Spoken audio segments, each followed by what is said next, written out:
اعوذ باللہ من الشیطان الرجیم، بسم اللہ الرحمن الرحیم۔ تمام حمد و ثنا اس پروردگار عالم کے لیے ہیں جو عالمین کا پالنے والا ہے۔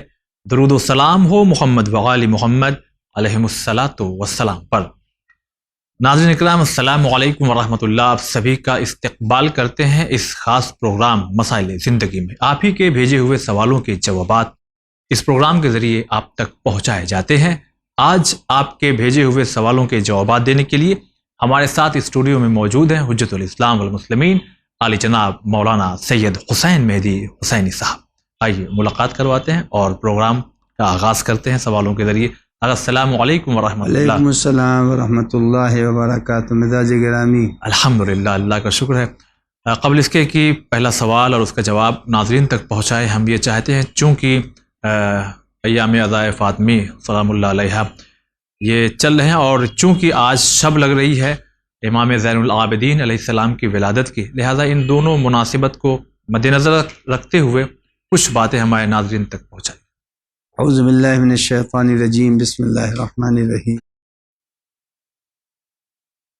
امام زین العابدین علیہ السلام سلسلہ امامت کی چوتھی کڑی ہیں، اور امام زین العابدین علیہ السلام واقعہ کربلا کے بعد حضرت نے جو کام انجام دیا، اگر وہ کام ممبر سے انجام دیتے تو حکومت ان کو اپنا دشمن اور مخالف تصور کرتی برملا، لیکن انہی ساری باتوں کو امام نے ممبر کے بجائے محراب میں ادا کر دیا۔ جی، لہذا جو آج ہمارے پاس صحیفہ کاملہ کا مجموعہ ہے، اس میں کچھ دعائیں وہ ہیں جس دعاؤں کو اگر آدمی غور سے پڑھے گا تو اس میں پتہ چلے گا کہ ان دعاؤں میں چوتھے امام نے مثلاً بارڈر کے احکام بیان کیے۔ جب بارڈر کے احکام، تو ظاہر ہے بارڈر کے احکام کا بیان کرنا اگر یہ ممبر سے ہوتا تو حکومت چوکنا ہو جاتی اور ان کو اپنے لیے ایک مخالف تصور کرتی۔ دل میں مخالف تو تھی، لیکن برملا مخالفت کا اظہار نہیں کیا، چونکہ امام نے کوئی ایسا اقدام نہیں کیا۔ جی، اگر آپ دعائے صحیفہ کاملہ کو اٹھا کے دیکھیں گے یا ہمارے ناظرین، تو اس کے اندر امام نے وہ باتیں بیان کر دی ہیں، مثلاً بارش کے احکام، بجلی یعنی سائنس سے متعلق امام نے گفتگو فرمائی ہے۔ تو وہ دعائیں جو اس وقت موجودہ شکل میں ہیں، اس کے ضمیمے بھی آ چکے ہیں، اگر وہ ساری دعائیں الگ الگ پہلوؤں سے بیان کر دی جائیں تو ایک بہت بڑا وقت کا تقاضا پورا ہو رہا ہے۔ جی، چوتھے امام علیہ السلام نے جہاں بارڈر ملائکہ کا ذکر کیا ہے، تو ملائکہ کا جو ذکر کیا ہے تو ظاہر ہے حالات ملائکہ کو وہی بیان کر سکتا ہے جو ملائکہ کے بزم میں رہا ہو، یا ملائکہ نے جن کے وجود سے فیض حاصل کیا ہو۔ تو ملائکہ کا تذکرہ ہے، کروبین کا تذکرہ ہے، بارش کا تذکرہ ہے، بارڈر کا تذکرہ ہے، اور امام علیہ السلام نے صحیفہ کاملہ کے اندر پڑوسی کا حق بیان کیا ہے، ہمسائے کے لیے دعائیں کی ہیں۔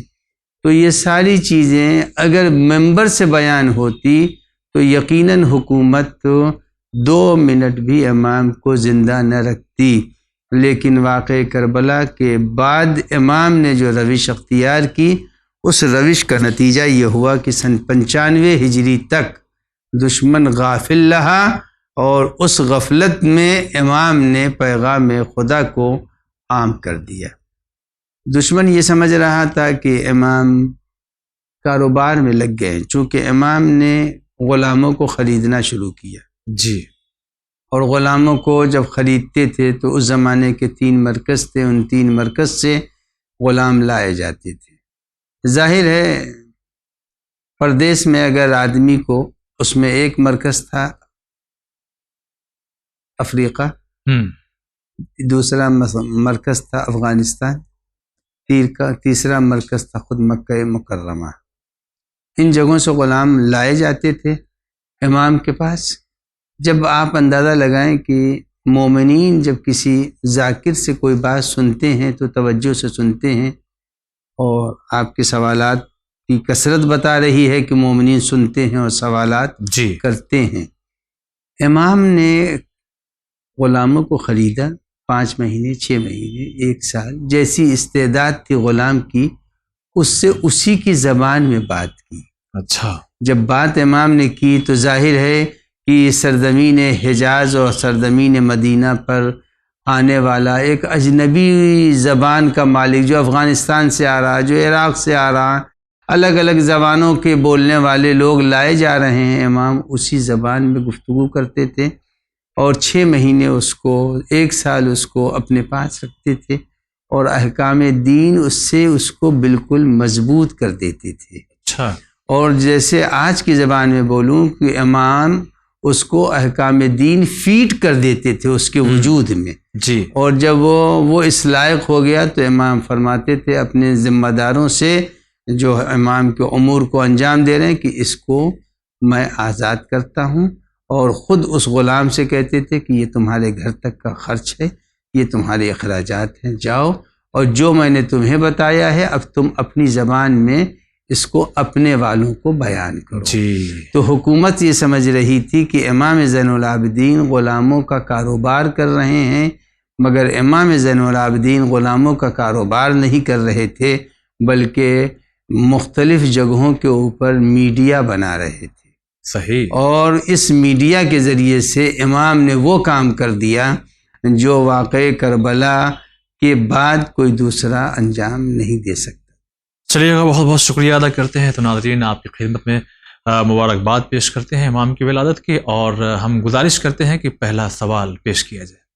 السلام علیکم مولانا صاحب، ہمارا سوال یہ ہے کہ جب ہم کھانا کھانے کے لیے اپنا ہاتھ دھوتے ہیں تو کیا ہم اسے ٹاول میں پوچھ کے کھانا کھا سکتے ہیں؟ کیونکہ میں نے سنا ہے اگر وہ گیلے ہاتھ سے ہم کھانا کھاتے ہیں تو ہمارے کھانے میں برکت ہوتی ہے۔ کیا یہ صحیح ہے؟ ہمارے سوال کا جواب ضرور دیں۔ شکریہ، خدا حافظ۔ اگر آواز کلیئر ہے جواب دیجیے۔ بالکل ہاتھ خشک کیا جا سکتا ہے، کوئی مسئلہ نہیں۔ اگلا سوال۔ السلام علیکم مولانا صاحب، میرا سوال یہ ہے کہ میرے 4 سال ہوا کربلا سے آئے ہوئے، اور ہم ہر وقت انہی کے خیال میں رہتے ہیں مولانا صاحب۔ ہر وقت میرا آنکھ آنسو گرتا ہے اس سوچ کے کہ کیا غربت ہوئی مولانا، اور ہم ہر وقت موبائل میں نوحہ ماتم مجلس سنتے رہتے ہیں، تو میرے گھر والا سب کہتا ہے کہ یہ سب غلط ہے، اور میرے گانا سے اور ہر چیز سے میں نفرت ہو گیا ہے، اور میری زندگی سے بھی نفرت ہو گیا مولانا، جیسے لگے کہ ہم اپنا دم نکالیں۔ بہت پریشان ہیں گھر سے مولانا صاحب، میرے بات کا ضرور جواب دیجیے گا مولانا صاحب۔ اور اس سے دوسرا سوال یہ ہے کہ ہم گھر بنائے ہیں، ان کو پتہ نہیں تھا میرے گھر میں امبارہ ہے، کوئی کرنے والا نہیں، اور میرے بہت ارمان ہے، شوق ہے مولانا صاحب کہ میرے گھر میں امبارہ سجے، ہم اس کو سجا سکتے ہیں، اگر نہ کوئی ہے تب بھی سجا کے کیا ہم بتی جلا کے ہم بیٹھ سکتے ہیں، گریا رونا کر سکتے ہیں ماتا۔ بہت بہت شکریہ مولانا صاحب، میرے سوال کا جواب ضرور دیجیے۔ السلام علیکم۔ اگر 2 سوال ہے، پہلا یہ ہے کہ 4 سال ہوئے کربلا سے آئے ہوئے اور بار بار وہ کیفیت گریا امام حسین کی یاد اور کربلا والوں کی یاد کی، اس کیفیت کو دیکھ کر کے گھر والے اب یہ کہنے لگے ہیں کہ یہ سب جو تم کر رہی ہو غلط ہے، کیا کہنا چاہیں؟ یقیناً ان کو چاہیے کہ یہ اسی سلسلے کو جاری رکھیں اور ولایت اور محبت امام حسین کی جو اثرات ان کے قلب پر مرتب ہو رہے ہیں اس کو ترک نہ کریں، اور ان کے گھر والوں کو چاہیے کہ یہ گھر والے ان کو ان کی شوق اور ان کے عزا کے سلسلے کو کمزور نہ کریں، ساتھ ہی ساتھ مخالفت نہ کریں اور گانا وغیرہ اس طرح کی چیزیں سننے کی طرف ان کو مجبور نہ کریں، بلکہ جیسے یہ نوحے سن رہی ہیں سنتی رہیں، جیسے مجلسیں سن رہی ہیں سنتی رہیں، اور اس سلسلے کو ان کی نجات کا ذریعہ انشاءاللہ رب العزت قرار دے گا۔ دوسرا سوال اس طرح سے ہے کہ جہاں انہوں نے گھر بنایا ہے وہاں امام بارگاہ بھی، مگر کوئی ہے نہیں جو اسے سجائے، جو اس کو سنبھال کر کے رکھے، تو یہ چاہتی ہیں کہ اس کو ہم اکیلے تنہا بیٹھ جائیں، گریا کریں، سجائیں، سنواریں، تو کیا کہیں؟ کوئی مذائقہ نہیں ہے، جب تک یہ زندہ ہیں انشاءاللہ تعالی اس کو انجام دیتی رہیں، اور دعا اللہ سے یہی ہے اور ہمارے ون چینل کے سارے ناظرین کی ہے کہ ان کے لیے کوئی ایسے افراد فراہم فرما دے جو ان کے عزاخانوں کو ان کے بعد بھی زندہ اور آباد رکھیں۔ انشاءاللہ اگلا سوال۔ السلام علیکم مولانا صاحب اور چینل ون کے سبھی لوگوں کو، آج یہ چینل ون دیکھتے ان سب کو ہماری طرف سے سلام۔ میرا کئی سوال ہے، امید کرتے ہیں جواب ملے گا۔ میں جاننا چاہتا ہوں کہ عقیقہ کا جانور کس طرح کا ہونا چاہیے؟ ایک بچی کا عقیقہ ہے، اور کیا بال کاٹنا ہے صرف یہ اس کو ٹکلا کرنا ہے پورا؟ 2 سوال۔ اور تیسرا سوال یہ ہے کہ کیا جانور کا گوشت یتیم خانے میں دے دے مسالے کے ساتھ، صحیح ہے کہ نہیں؟ خدا حافظ، السلام علیکم۔ اگر بچی کا عقیقہ ہے تو یہ پوچھ رہے ہیں کہ جانور کیسا ہونا چاہیے، اور بال صرف کٹوانا ہے یا بالکل صاف کرا دینا ہے، اور تیسرا ان کا یہ ہے کہ اگر اسی گوشت کو مسالے کے ساتھ کسی یتیم خانے میں بھیج دیا جائے تو کیسا ہے؟ پہلی چیز تو یہ ہے کہ اگر لڑکی ہے مستحب یہ ہے کہ مادہ ہونی چاہیے، اچھا، اور لڑکا ہے تو نر ہونا چاہیے۔ دوسری بات یہ ہے کہ 9 مہینے سے کم کا نہ ہو، بعض نے 11 مہینے کی بھی شرط رکھی ہے، لہذا بہتر یہ ہے کہ اس طرح کے جانور کو تلاش کریں جس کی عمر اتنی ہو چکی ہو۔ قصاب کے بیان کے اوپر بھروسہ نہ کریں، قصاب جھوٹ بھی بولتے ہیں، ان کو اپنا مال بیچنا ہو۔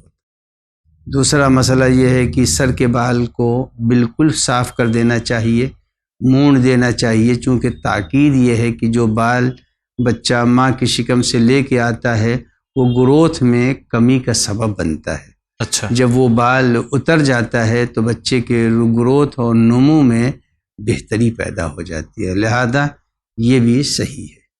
تیسری چیز یہ ہے کہ جس جگہ چاہیں وہ دینا دے دیں مسالوں کے ساتھ، کوئی مسئلہ۔ جی اگلا سوال۔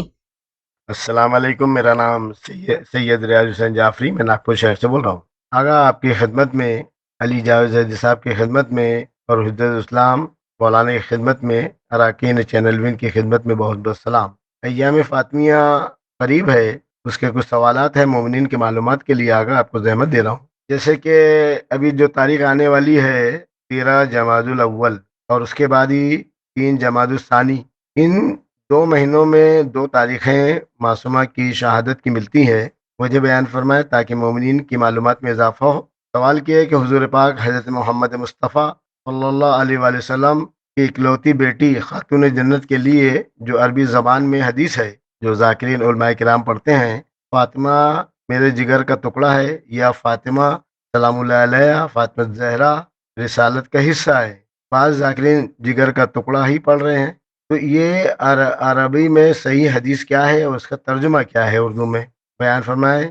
اور ذاکرین کرام بعض جگر کا ٹکڑا ہی پڑھتے آ رہے ہیں، اور آگے حدیث ہے کہ جس نے ان کو اذیت پہنچائی، یعنی گویا جناب فاطمہ زہرا سلام اللہ علیہ کو، اس نے رسول مقبول حضرت محمد مصطفیٰ صلی اللہ علیہ وآلہ وسلم کو اذیت دی، اور جس نے رسول اکرم کو اذیت پہنچائی اس نے اللہ تبارک و تعالیٰ کو اذیت پہنچائی۔ اس حدیث کو قرآن کی روشنی میں حل فرمائے تو کون سی یہ آیت مبارکہ ہے جو اس حدیث کی مطابقت کرتی ہے؟ جواب عنایت فرمائے۔ شکریہ، خدا۔ اگلا 3 سوال ہے ناگپور سے، فرماتے ہیں پہلا کہ یہ جو 13 اور 3 یہ جو 2 شہادت کی تاریخیں ہیں تو سبب پوچھ رہے ہیں۔ امام جعفر صادق علیہ السلام سے کسی نے پوچھا تھا تو امام نے جواب جو دیا ہے اسی جواب سے یقیناً سارے ہمارے ون چینل کے ناظرین مطمئن ہو جائیں گے۔ جب پوچھا کہ کوئی ایک تاریخ کو فکس کر دیجئے اور معین کر دیجئے، تو امام نے کہا کہ شب قدر ایک شب بھی ہو سکتی تھی، لیکن پروردگار عالم نے 3 شبوں کو رکھا ہے، تو اس کے معنی یہ ہوئے کہ جب نزول قرآن کے لیے ایک شب معین نہیں کی جا سکتی تو قرآن ناطق کے جانے کی بھی ایک شب معین نہیں کی جا سکتی ہے۔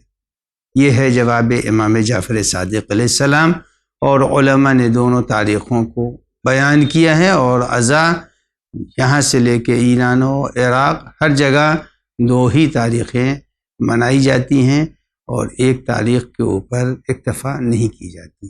دوسرا اس طرح سے ہے کہ بعض ذاکرین بقول ان کے پڑھتے ہیں کہ فاطمہ سلام اللہ علیہ میرے جگر کا ٹکڑا ہے یا رسالت کا حصہ ہے، عربی متن یعنی حدیث کا پوچھ رہے ہیں۔ فاطمۃ بدعۃ منی من آذاہا فقط آذانی، بخاری نے بھی اس حدیث کو لکھا ہے اپنی صحیح بخاری میں کہ پیغمبر کا ارشاد ہے فاطمۃ بدعہ، بدعہ کہتے ہیں ٹکڑے کو، اور چونکہ انسان کی حیات منحصر ہے جگر پر، اچھا، اس لیے بسا اوقات اس کا ترجمہ جگر کر دیا جاتا ہے، ورنہ خود رسالت اور وجود انسانیت ٹھہرا ہوا ہے قلب و جگر کے اوپر، جی، لہذا کبھی فاطمہ زہرا کو اپنے قلب سے تعبیر کیا ہے، کبھی اپنے جگر سے تعبیر کیا ہے، کبھی اپنے وجود سے تعبیر کیا ہے، لہذا اس کے اندر ترجمے میں اگر آزادی اختیار کرتا ہے کوئی ذاکر تو کوئی قباحت نہیں ہے، دونوں ترجمے کیے جا سکتے ہیں کہ فاطمہ تو بدعۃ منی، فاطمہ میرا ٹکڑا ہے، اور انسان کی بقا جگر اور قلب پر ہے۔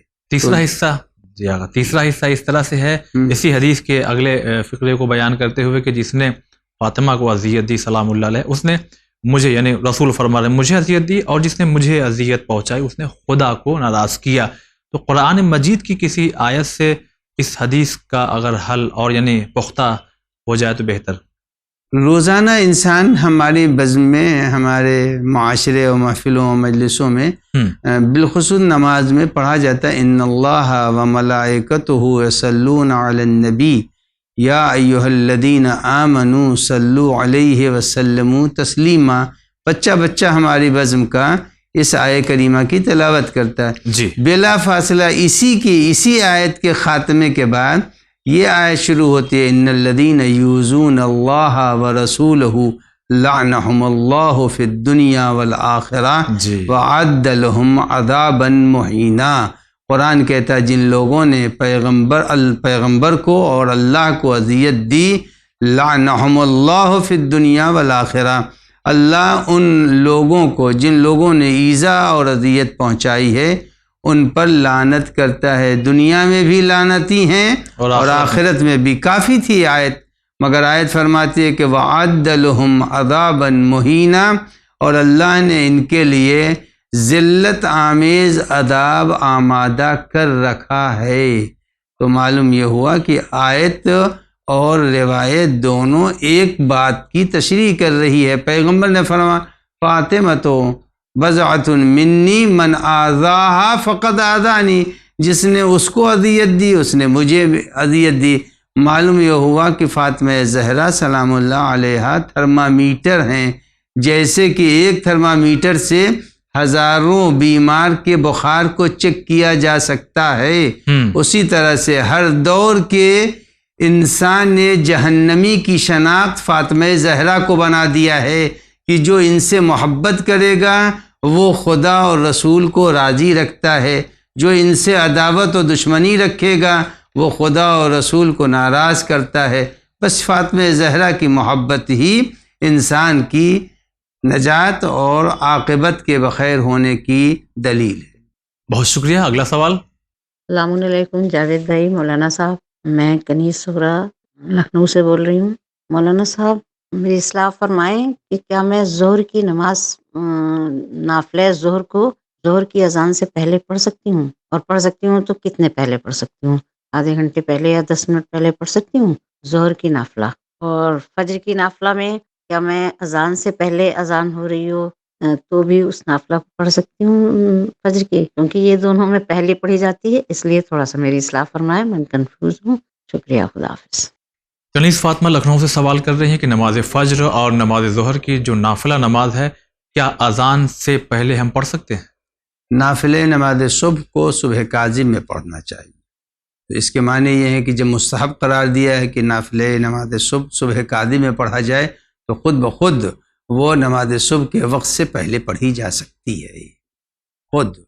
تو صبح کاظم کے معنی یہ ہوئے کہ نماز صبح کا وقت ابھی داخل نہیں ہوا ہے تو وہ پڑھی جا سکتی ہے۔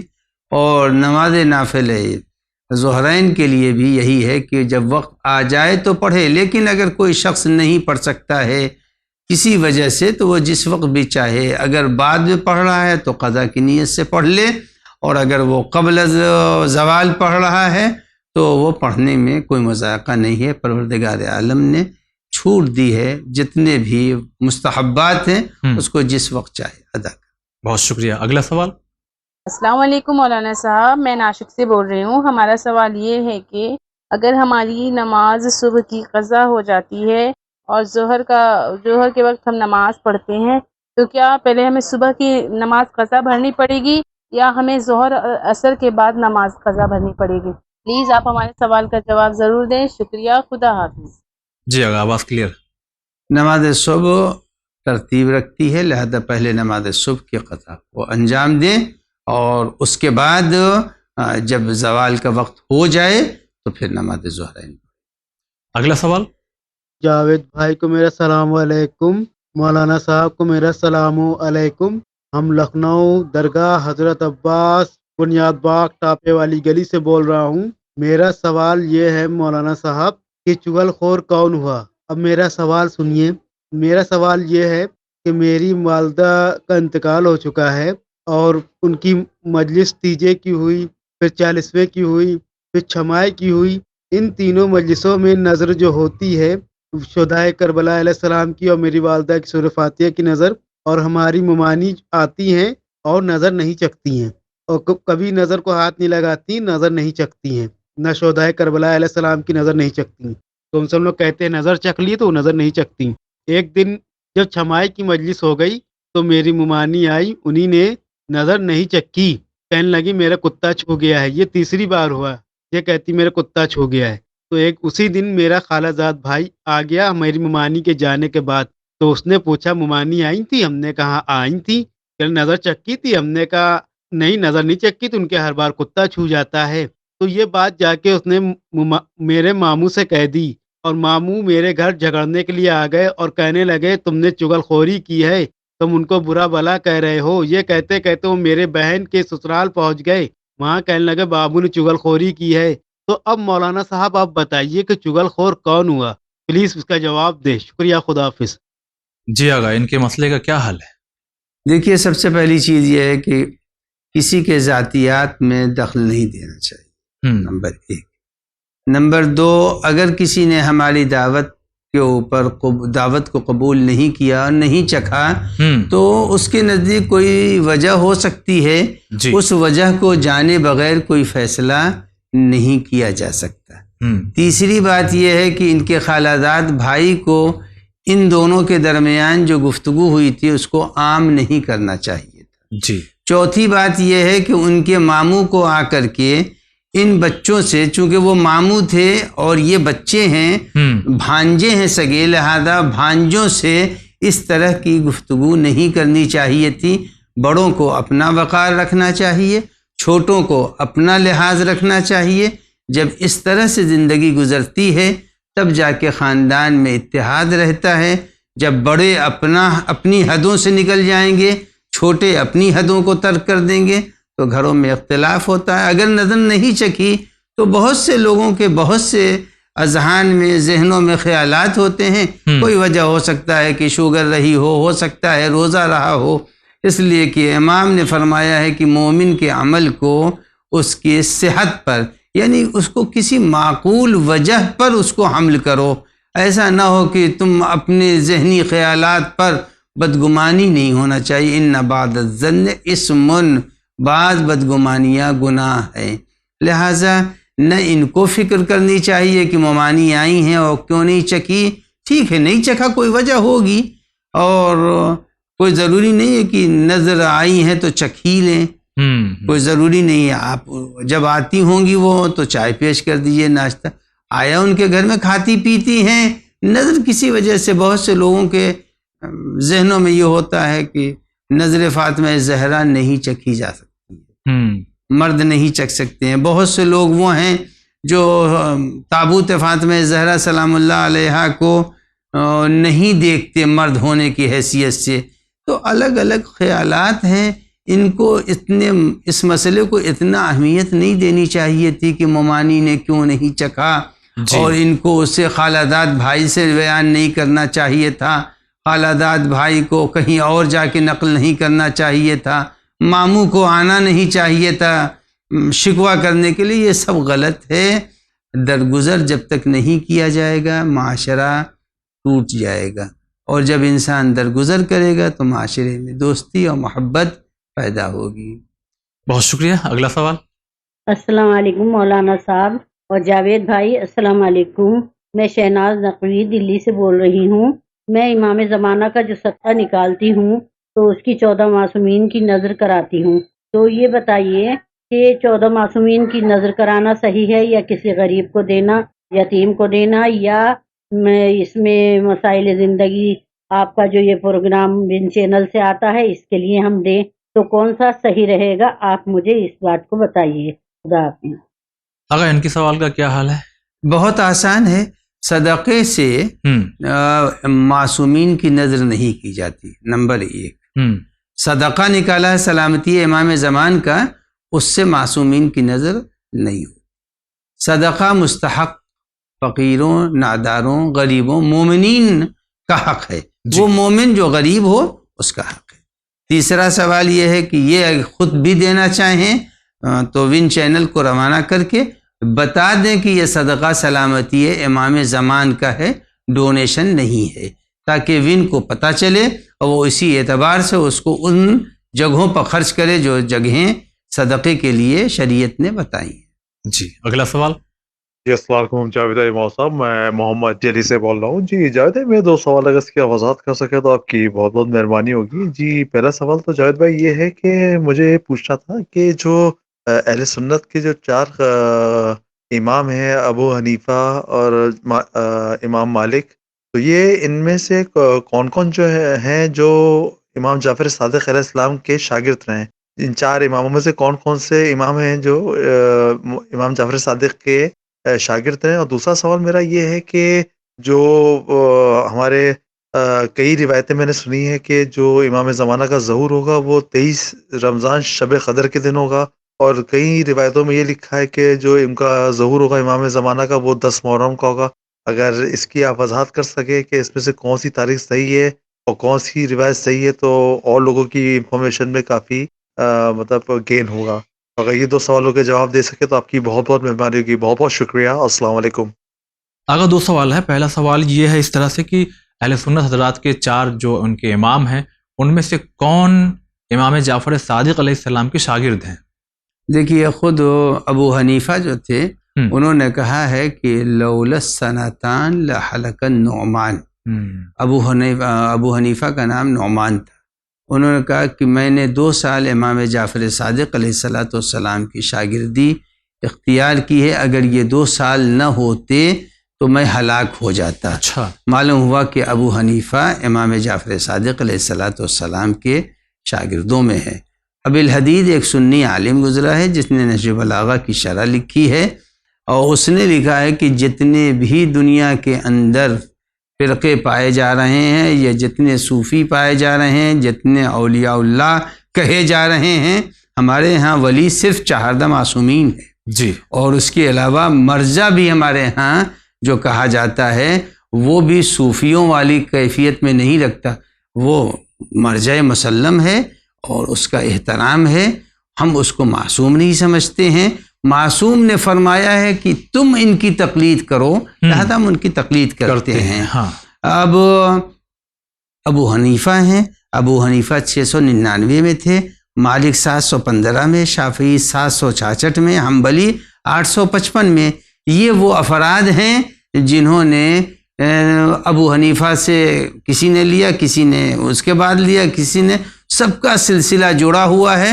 اور ابی الحدید نے جو جلد اول کا خطبہ لکھا ہے اس کے اندر لکھا ہے کہ سب کا رشتہ کسی نہ کسی اعتبار سے امیر المومنین علی ابن ابی طالب علیہ السلام تک پہنچتا ہے، چونکہ ابو حنیفہ شاگرد امام صادق ہیں، امام صادق شاگرد یعنی خود امام ہیں، 5ویں امام کے، وہ 4تھے امام کے، وہ 3رے، اور سب کا رشتہ جاتا ہے امیر المومنین علی ابن ابی طالب علیہ السلام۔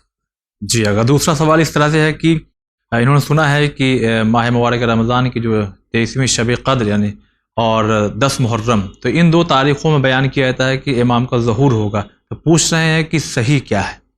دیکھیے، ظہور امام وقت اور حالات کے اعتبار سے ہے۔ اس کے لیے جو امکانات اور روایتوں میں بیان کیا گیا ہے جمعے کا دن بھی ہے، عرفے کا دن بھی ہے، عاشور کا دن بھی ہے، تو ان تاریخوں میں ایک احتمال یہ ہے کہ ہو جائے، لیکن پروردگار عالم جب حکم دے گا امام اس وقت ظاہر ہو جائیں گے۔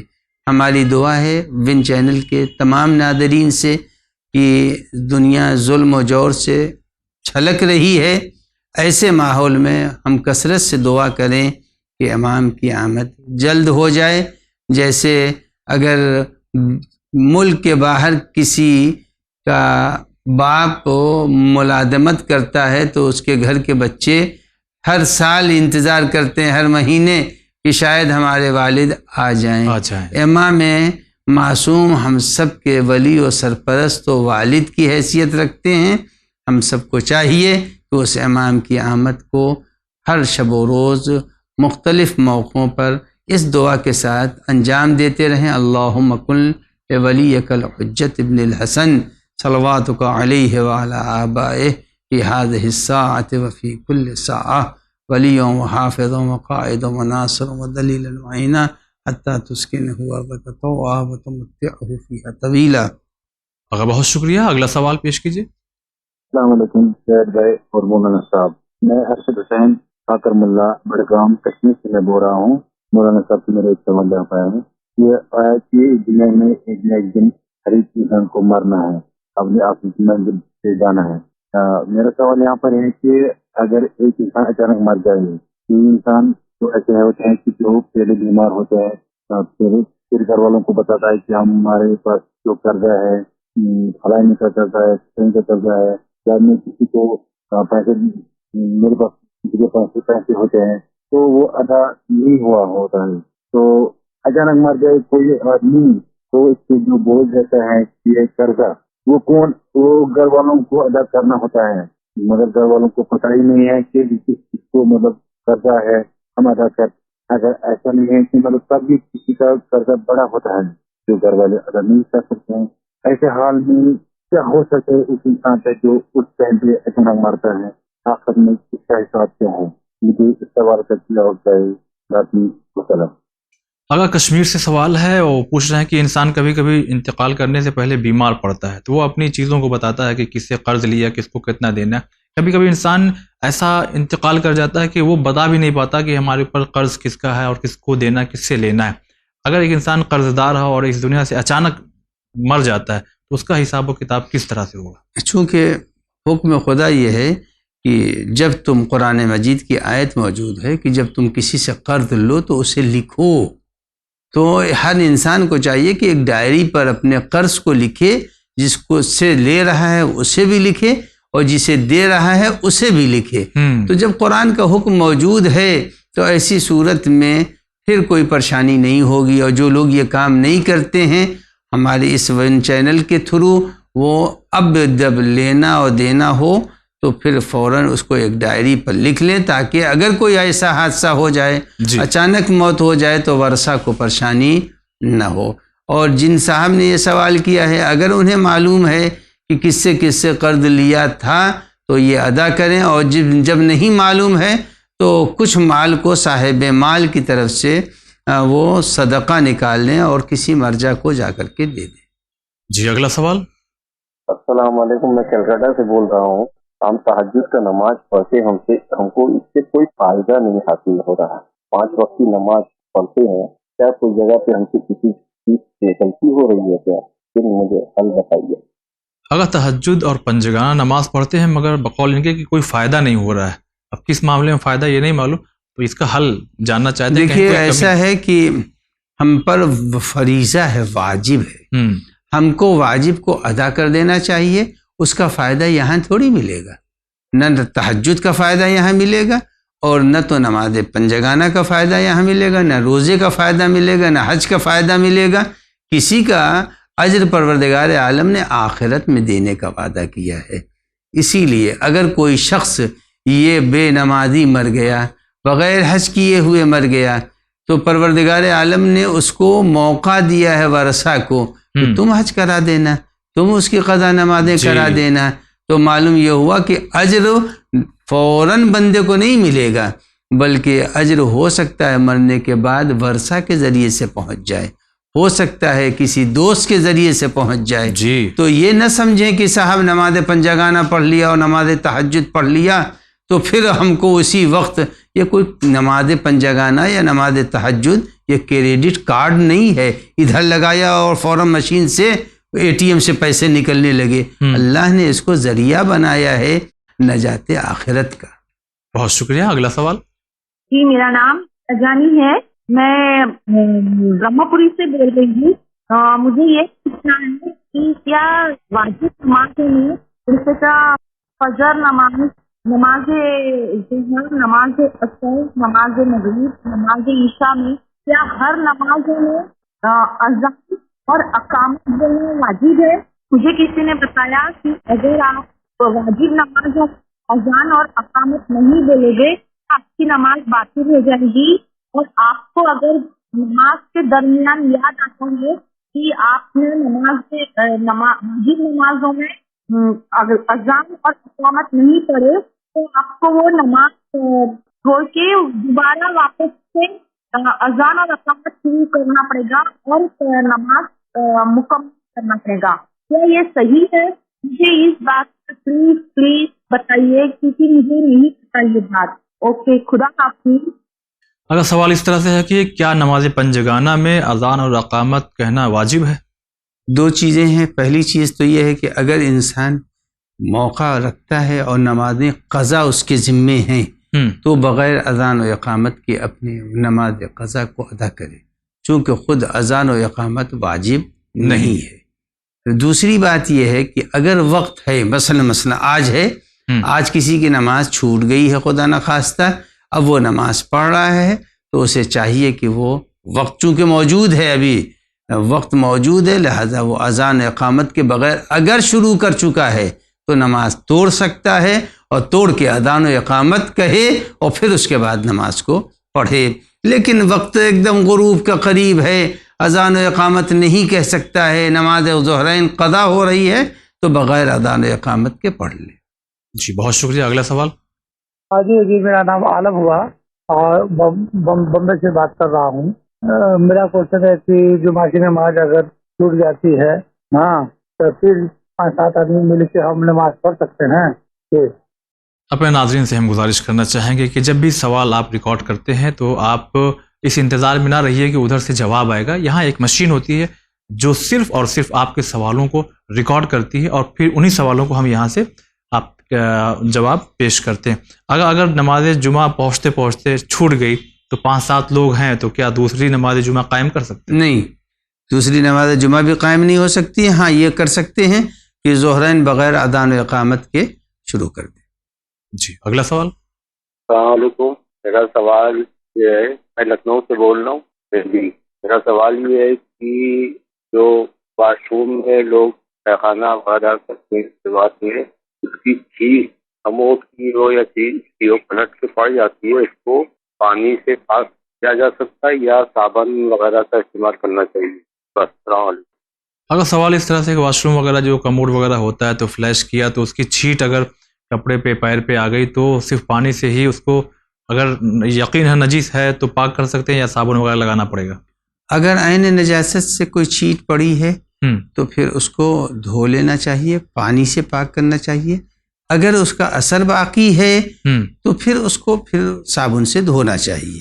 لیکن ممکن ہے کہ کبھی کوئی ایسی چیز ہو، مثلا خون نجیس ہے، خون صابن سے دھونے کے بعد بھی اس کی سرخی ہو سکتا ہے نہ جائے، جی تو پھر جتنا ممکن ہو سکے اس کو زائل کریں اور وہ سرخی رہنے دیں، کوئی مذاق نہیں۔ اور اسی طرح سے اگر نجاست جو پیشاب پخانے کی شکل میں ہے اگر وہ زائل ہو جا رہی ہے پانی کے دھو دینے سے تو کافی ہے، صابن لگانا ضروری نہیں ہے۔ بہت شکریہ۔ اگلا سوال۔ السلام علیکم، میں عرفان علی بات کر رہا ہوں دبئی سے۔ یہ تمہارا پروگرام دیکھتا ہوں، بہت اچھا لگتا ہے، مولا آپ کو جزائے خیر عطا فرمائے۔ اور ایک ہماری ریکویسٹ ہے، علماء سے پوچھیے طواف النساء کا ڈسکس تو کرو، تھوڑا ایک ویڈیو بناؤ۔ طواف النساء آدمی عمرے پہ جاتا ہے، عمرہ مکمل کرتا ہے، پورا کام کرتا ہے، ٹھیک ہے نا۔ کچھ آدمی کو، ہمارے مومنین کو یہ پتہ نہیں ہے طواف النساء بھی واجب ہے۔ یہ تھوڑی ریکویسٹ ہے ہماری بھیا۔ جی آغاز دبئی سے سوال ہے، یہ پوچھ رہے ہیں طواف النساء کے بارے میں۔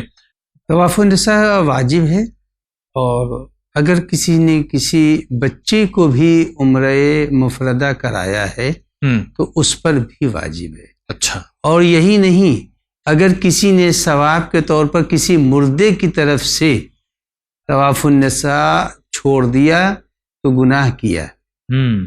اگر کسی نے مردے کی طرف سے عمرہ مفردہ کرایا ہے تو اس پر بھی واجب ہے کہ وہ طواف النساء کرے اس کی طرف سے، اگر نہیں کرے گا تو اس نے ایک رکن چھوڑ دیا۔ لہذا طواف النساء بچے پر بھی واجب ہے، بڑے پر بھی واجب ہے، بوڑھے پر بھی واجب ہے، بے شادی شدہ پر بھی واجب ہے۔ وہ حج کا ایک حصہ ہے، عمرہ مفردہ کا ایک حصہ ہے، لہذا اس سے کوئی شخص بری نہیں ہے، نہ زندہ، نہ بچہ، نہ جوان، نہ شادی شدہ، نہ غیر شادی شدہ، سب پر عمرہ مفردہ انجام دینے کے بعد طواف النساء کرنا پڑے گا۔ اگلا سوال، 15 سال میں جو ہمارے اوپر جو میرے اوپر نماز اور روزہ واجب ہو جاتا ہے سب چیز، یہ میری ایج 22 ایئر ہے، 7 ایئر میں اتنی میری نمازیں قضا ہوئی ہے، اتنے میرے روزے قضا ہوئے ہیں، یہ مجھے یاد نہیں ہے۔ تو ایسی صورت میں مرجع کرام کا کیا فتویٰ ہے، کس طرح سے ہم ہماری قضا نمازیں اور روزے ادا کریں؟ خامنائی صاحب اور آیت اللہ الحسنہ سیستانی صاحب کا کیا فتویٰ، پلیز جواب دیجیے۔ السلام۔ پہلے تو ہم اپنے ناظرین سے یہ کہنا چاہیں گے کہ جب بھی سوال ریکارڈ کرانا چاہیں ایک تو بلند آواز ہونا چاہیے، اسپیکر بہت قریب نہیں ہونا چاہیے، جیسا کہ ابھی آپ نے محسوس کیا ہوگا، مجھے یقین ہے کہ ہمارے ناظرین کو سمجھ میں نہیں آیا ہوگا، ہم نے کئی دفعہ اس کو سنا تو سوال سمجھ میں آیا۔ اگر سوال یہ ہے کہ یہ کہہ رہے ہیں کہ 15 سال کے بعد جو ہم پر نماز اور روزہ جو واجب ہوا، اب ہم 22 سال کے ہیں، تو اس 7 سالوں میں ہماری کتنی نمازیں چھوٹیں، کتنے روزے چھوٹے، ہمیں کچھ معلوم نہیں ہے، نہ یاد ہے، تو اس میں آیت اللہ سیستانی صاحب اور خامنائی صاحب کا کیا فتویٰ ہے؟ دیکھیے، یہ چیزیں سب کے ہاں یکساں ہیں، مراجع اعظام میں اس میں کوئی اختلاف نہیں ہے۔ اگر کسی کی نماز چھوٹی ہے تو ایک اندازے سے وہ طے کر لے کہ مثلا میں مہینے میں 10 دن پڑھتا ہوں، 20 دن نہیں پڑھتا۔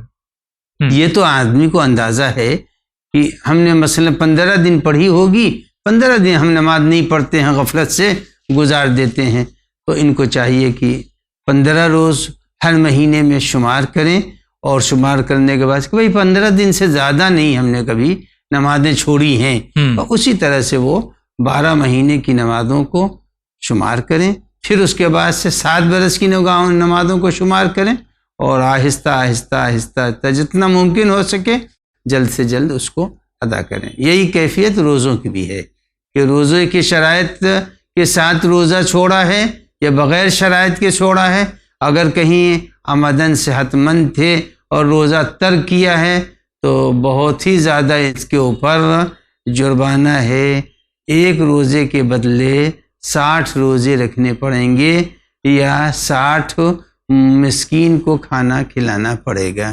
یہ سب خود ان کو طے کرنا ہے، جتنا ممکن ہو سکے۔ ابھی 22 سال کے ہیں، جلد سے جلد اپنے تمام نمازوں اور اپنے روزوں کی قضا پوری کر لیں۔ یہ موسم روزوں کی قضا کے لیے بہترین ہے، بالخصوص اگر یہ پوچھنے والے یو پی وغیرہ یا کشمیر وغیرہ کی طرف کے ہیں تو دن بھی چھوٹا ہے اور دن بھی ٹھنڈا ہے۔ بہت شکریہ۔ اگلا سوال، مولانا جی میں دلی سے بول رہی ہوں، میرا نام نسرین ہے، اور میں یہ چاہتی ہوں کہ جیسے میری نمازوں میں وسوسے ہوتے ہیں، مجھے کیا کرنا چاہیے جس سے مجھے نماز صحیح ہو جائے؟ اچھا تھوڑی سی دیر پڑھتی ہوں، ایک ادا کرتی ہوں، دوسری دفعہ میں ایسا ہوتا ہے کہ نماز نہیں پڑھ پاؤں، میرے کپڑے گندے ہو گئے، اب مجھے یہ ہو گیا، تو بس ایسے وسوسے ہوتے رہتے ہیں۔ دلی سے نسرین، نماز میں وسوسہ بہت آتا ہے کہ کہیں کپڑے نجس تو نہیں ہوگا، کہیں یہ تو ہو گیا، تو وسوسے سے بچنے کے لیے کیا ہے؟ سب سے پہلی چیز یہ ہے کہ یقین پر عمل کیا جاتا ہے، وسوسوں پر، شبہوں پر عمل نہیں کیا جاتا۔ اگر یقین ہے کہ کپڑے نجس ہیں تو پھر نماز نہیں ہوگی، اور اگر فقط وسوسہ ہے، شبہ ہے، تو اس شبہوں پر اعتبار نہیں ہے، اور یہ نماز اپنی مکمل کریں۔ ہر کپڑے کو پاک سمجھیں، وسوسہ شیطان ڈالتا ہے، یہ وسوسو فی صدور الناس، لہذا شیطان کے بہکامے میں نہیں آنا چاہیے.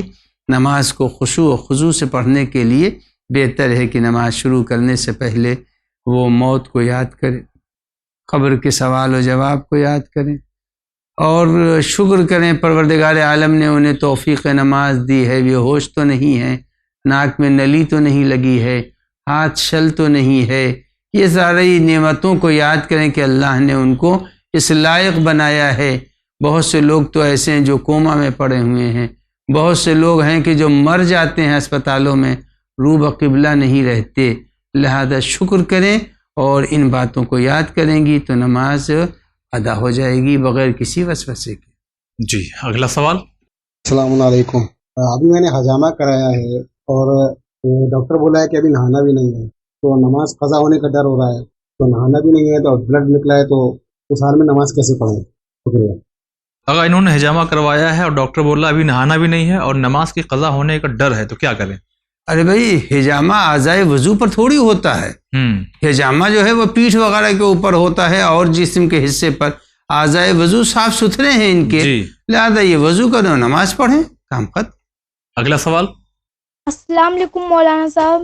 ہمارا سوال یہ ہے، ہمارا پڑھائی میں دل نہیں لگتا، ایسی کوئی دعا بتائیے ہمارا پڑھائی میں دل لگے. جی اگر کوئی دعا بتائیے. رب اشرح لی صدری ویسر لی امری واحلل عقدۃ من لسانی یفقہوا قولی، اور ہر نماز صبح کے بعد 21 مرتبہ رب زدنی علما اور 72 مرتبہ ہاتھ سینے پر یوں رکھ کر کے یا فتاحو پڑھیں، انشاءاللہ تعالی یہ تکلیف برطرف ہو جائے گی. اگلا سوال. السلام علیکم مولانا صاحب، میرا نام غالب ہے. میری شادی فروری میں فکس ہوئی ہے.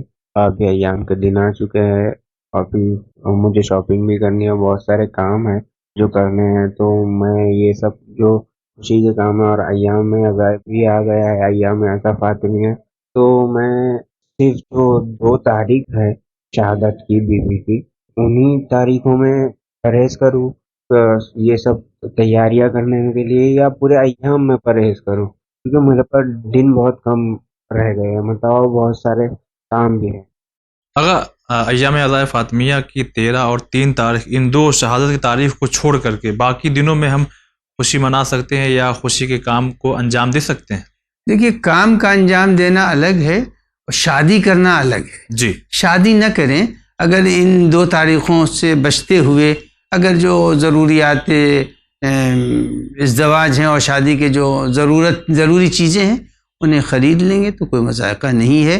بہتر یہی ہوتا کہ دونوں تاریخوں کے درمیان کام نہ کرتے، لیکن جیسا انہوں نے کہا وقت کم رہ گیا تو دونوں تاریخوں میں یہ اظہار غم کریں، مجلس کریں اور عزائے فاطمہ زہرا کے سیاہ کپڑے پہنیں اور بقیہ دنوں میں اپنے امور زندگی کو انجام دے سکتے. اگلا سوال. السلام علیکم مولانا صاحب. مولانا صاحب میرا نام عرفان زیدی ہے.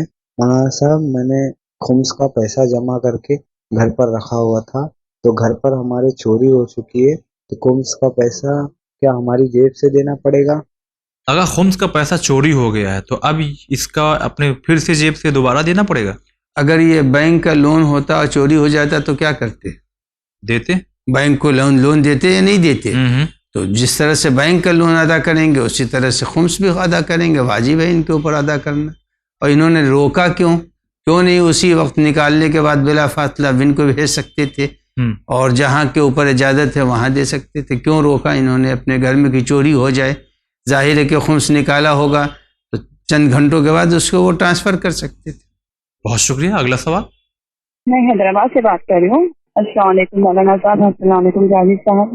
مولانا سلامات میں آپ لوگوں کو سلامت رکھے. میرے کو ایک سوال کرنا چاہ رہی ہوں کہ میں بہت پریشان ہوں اس سوال سے. میرے کو کسی نے بتایا کہ جو شادی جو آدمی کرتا ہے پہلی عورت کو ہی آخرت میں ان کے نام سے اٹھایا جائے گا، دوسری بیوی کو ان کے نام سے نہیں اٹھایا جائے گا، یا والدین کے نام سے اٹھایا جائے گا یا پھر شوہر کے نام سے اٹھایا جائے گا. اس کا میرے کو سوال بتائے پلیز. اگر سوال حیدرآباد سے ہے کہ اگر کوئی مرد 2 شادی کرتا ہے تو بقول ان کے کہ پہلی بیوی کو جب اٹھایا جائے گا تو شوہر کے نام سے اور دوسری بیوی کو کس کے نام سے اٹھایا جائے گا؟ کیا ماں باپ کے نام سے؟ اصلاً کسی کو بھی باپ کے نام سے نہ شوہر کے نام سے کسی نام سے نہیں اٹھایا جائے گا. ہر انسان کو اس کے ماں کے نام سے اٹھایا جائے گا. اگر وہ اللہ تو جانتا ہے کہ کون کس کا بیٹا ہے، لہذا ہو سکتا ہے کہ کوئی دنیا میں کسی کا بیٹا مشہور ہو لیکن اللہ کی نظر میں تو وہ اس کا بیٹا نہیں ہے، لہذا محشر میں بھی اللہ ستار ہے، لہذا اس نے ہر شخص کو اس کی ماں کے نام سے اٹھانے کا ارادہ کیا ہے، کسی کو نہ شوہر کے نام سے پکارے گا اور نہ تو باپ کے نام سے پکارے گا۔ چلیے آگا، بہت بہت شکریہ ادا کرتے ہیں۔ تو ناظرین، اس طرح سے آپ کے آڈیو کے ذریعے آئے ہوئے سوالوں کے جوابات آپ تک پہنچائے جا چکے ہیں۔ ہم رکتے ہیں ایک چھوٹے سے بریک کے لیے، بریک کے بعد حاضر ہوتے ہیں تو ٹیکسٹ میسج کے ذریعے جو سوال آپ کے آئے ان کے جوابات آپ تک ہم پہنچائیں گے۔